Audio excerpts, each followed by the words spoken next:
Character matters. And it may sound old-fashioned to say that. And I don't really care.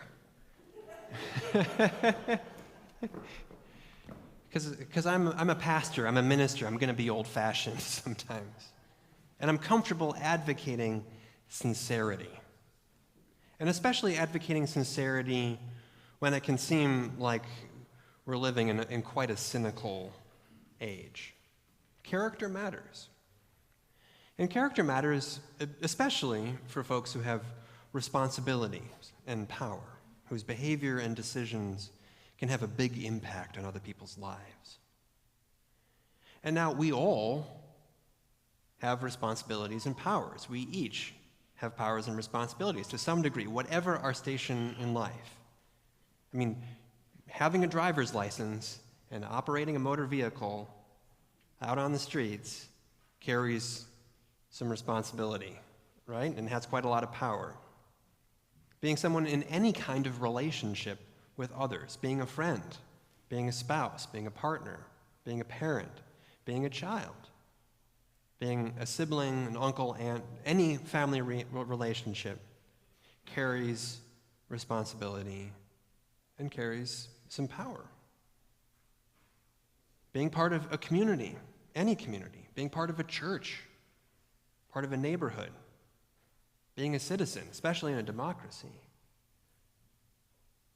Whatever our capabilities, whatever our roles, whatever our stations in life, we have responsibilities and powers. And this can change in the course of our lives. But even just simply being a body, a person, somebody, literally, having a body that has some power and capability, some ability to help or to harm, somebody who can use words that can be used to tell the truth or used to deceive, used to soothe, or we can speak in ways that inflame, that promotes beauty or brutality. We each have really an incredible amount of power when you stop to appreciate it. And with power comes responsibility. And it's important to name this, to be aware of this, to claim it and to care for it. And now at the same time, we know that some people have much more power and some people much less. Some people have roles of terrific responsibility, and some people have roles where there's less responsibility. And this can include having power and responsibility over other people, where there's a lot at stake in one's decision and one's behavior. So to say that character matters is not just quaint or idealistic. It can really be a matter of life or death. It can be a matter of chaos or calm. It can be a matter of success or failure, of war or peace. We all can probably think of situations that we've been in where we've relied on someone, and it turns out that they, shall we say, did not exercise the virtues of good character. And that may be putting it mildly. At workplaces, it's fun to share stories of bad bosses. Or maybe not, sometimes not fun at all, but we've all got them. In our families, in our friendships or relationships, in our workplace, in our neighborhood, in our church, in our community, in our town, in our city, our nation, the cost of someone not being virtuous with their responsibility and power can be very harmful, as we know. It can be bitterly disappointing. And sometimes it turns out that the person who did not exercise good character, shall we say, was ourselves. So it's important that we as Christians return and kind of keep returning to the virtues and the values that can guide us and can shape us as those who know God's grace through Jesus and who seek sincerely to walk in Jesus' way. We're all flawed, we're all faulty, of course. And yet we're also astonishingly capable of good. And we all can grow and mature morally. We can learn from the mistakes of the past. We can seek to do better. We can seek repair and restoration. We can seek to do better today than we did yesterday.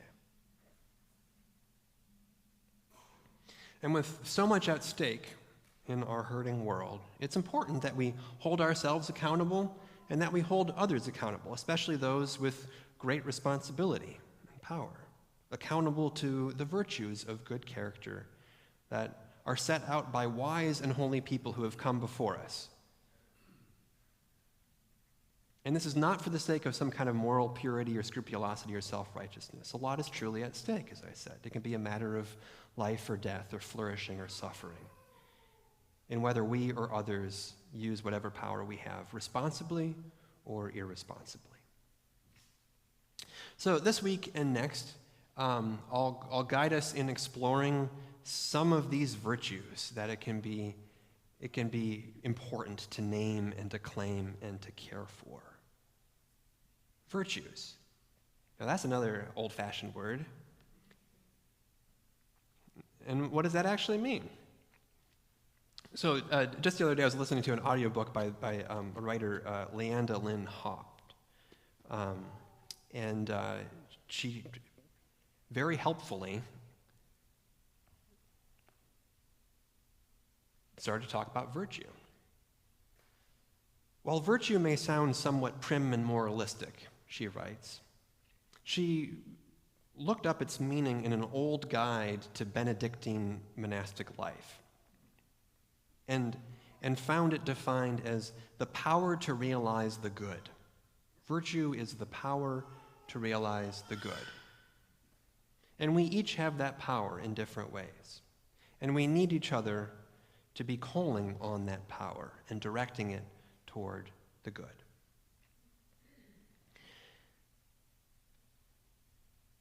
So a few years ago, I was part of a Bible study, well, quite a few years ago now, and one of the members of the Bible study was a leader in the Baha'i community, and we were starting a youth group at my church, and anyway, long story short, he shared with me these resources from this organization called the Virtues Project that they use quite a lot in the Baha'i community. It's with kids and youth and with adults as well. And this includes, this was created by some Canadian educators and psychologists and kind of social leaders, and draw on the world's religious traditions and wisdom traditions to name virtues that we all hold in common as aspirations and ideals. And they have a deck of cards with these virtues on it, which is really neat and helpful. And so Renee in our office kindly made photocopies of all of these different virtues, and I'm going to just share them to you all, right? This is so I'll go around and you'll get the virtue that you get, okay, and make whatever meaning of that. You know, the Spirit may move in this, and there are really helpful definitions of that virtue, and then a quote about that, and then some guidance in how to practice that. So I'm going to just pass them out at random, and then we can take a moment to talk about that, okay?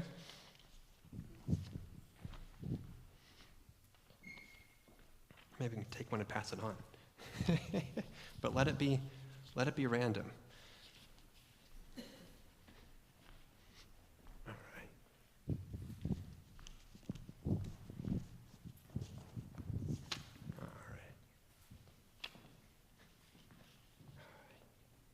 Take one and pass it on.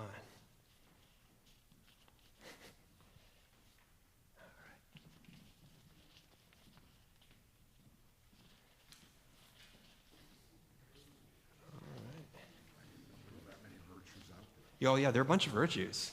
Yeah, once you get started on it. So much that we're going to do this again next week.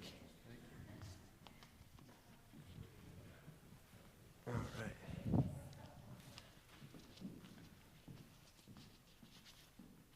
All right. There. Excuse me. Sorry about that. Thank you. Ooh, good. All right. So good. It looks like you're taking some time to look it over. All right.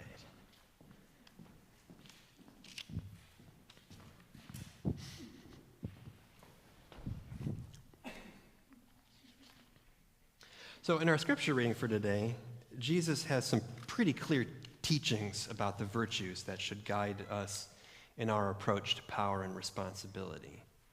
So that power is used to directed to realize the good, you could say. So Jesus' disciples, before they were shaped by his instructions, seemed to have an attraction to power that was not for the sake of good, but simply for the sake of status and ego. And so it's a recurring theme in the Gospels that Jesus' disciples had a way of falling into bickering with each other and jockeying against each other for positions, and bickering about which of them is better than the others and who should be in charge. And Jesus made it really clear that to follow his way means that we are to bring very different values to the issue of power than our society often teaches us. Those who would be first must make themselves last. Those who would be a leader must make themselves a servant. And not just be a servant to some, but a servant to all. And so what are some virtues that you can name that are at work in what Jesus, in the gospel stories that we just heard about what Jesus is teaching about leadership and discipleship? Do any of you have a virtue that you recognize in what Jesus teaches? You just call it out. Service. And what does your card say about service? The practice of service. I look for opportunities to be useful. I work with wholehearted enthusiasm. I do thoughtful things for my family and friends. I don't wait to be asked when something needs doing. I give freely of my time and attention. I use my gifts to make a difference in the world. Nice. Thank you. Yeah, there's more, right? Other virtues that you recognize as being Jesus kind of virtues? My card says cleanliness, the practice of cleanliness. I keep myself fresh and clean. I put only healthful things in my body. I cleanse myself of harmful habits. I am willing and able to clear up my mistakes. I forgive others and I forgive myself. I am a responsible steward of the earth. I keep my environment clean and healthy. I am thankful for the gift of cleanliness. It frees my spirit. Wow, nice.